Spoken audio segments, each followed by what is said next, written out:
So we now know all of the support for the Brave token theme that's going to be coming out in the Grant Creators, and the deck is in a weird situation right now. You see, there's only one card in the archetype that can summon a token that the entire theme is built around. So unfortunately, I don't think that the deck is really going to be able to function as its own strategy at the moment. However, I think if you mix it with Tenyi, it is a pretty functional deck right now. So I want to show you guys some quick combos featuring Brave token Tenyi.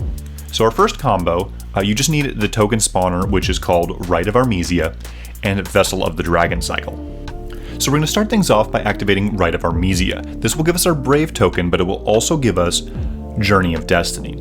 Journey of Destiny is a continuous spell that will allow us to ultimately search for an equipped spell and an effect monster in the Brave token theme. So functionally, Rite of Armesia is a +3.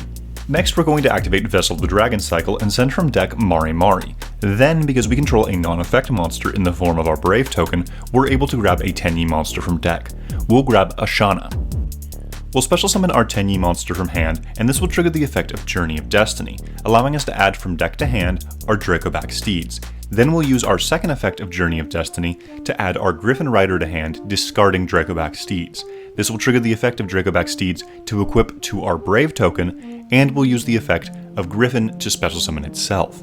It is noteworthy here to point out the fact that Griffin is an Omni Negate, so moving forward in this combo, we are playing around hand traps.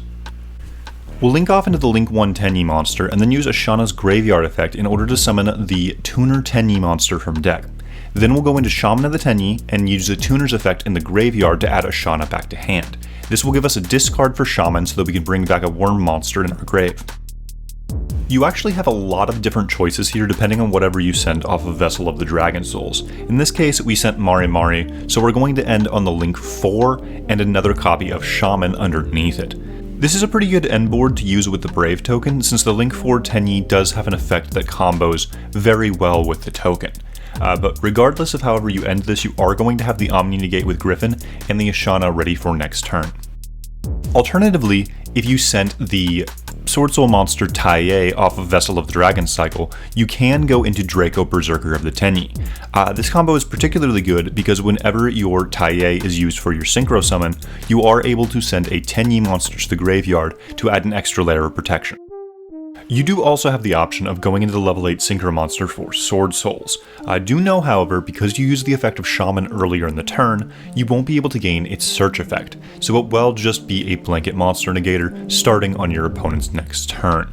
But sometimes having the ability to negate monster effects is better than just banishing them with Draco Berserker of the Tenyi, so it is important to know that the option is there. This next combo is a really fun one. All you need to do it is Rite of Armesia plus a level 1 tuner and a discard. So you can actually do this combo in a lot of different variants of this deck. You don't necessarily have to do it in the Tenyi version. However, the Tenyi version is really good for it because we do have a lot of grave effects, so the discard isn't usually going to be a minus. So we do this combo just like we did the previous one, except instead of searching our Dracoback Steed, this time we are going to be searching for Starlight Papillon. Additionally, this time we are not going to be discarding our equip spell when we search for our monster, because we plan on equipping our equip spell to a different monster besides our Brave token. Additionally, instead of searching for our Griffin off of Journey of Destiny, we're going to be searching for our Aquamancer. This card can banish itself from hand or graveyard to search for Rite of Armesia. So if we start with this, this would also be another copy of Rite of Armesia, and we can still do this combo even if we start with it. Additionally, this card can special summon itself from hand, just like Griffin if we control our Brave token, and it gives us the ability to activate a field spell from deck.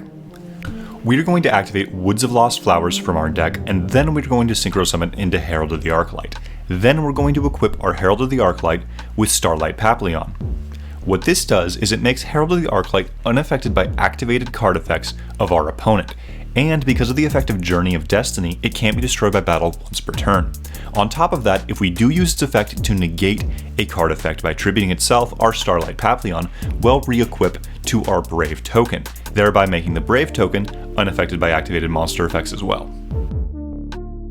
The last combo I have here is pretty similar to our first one.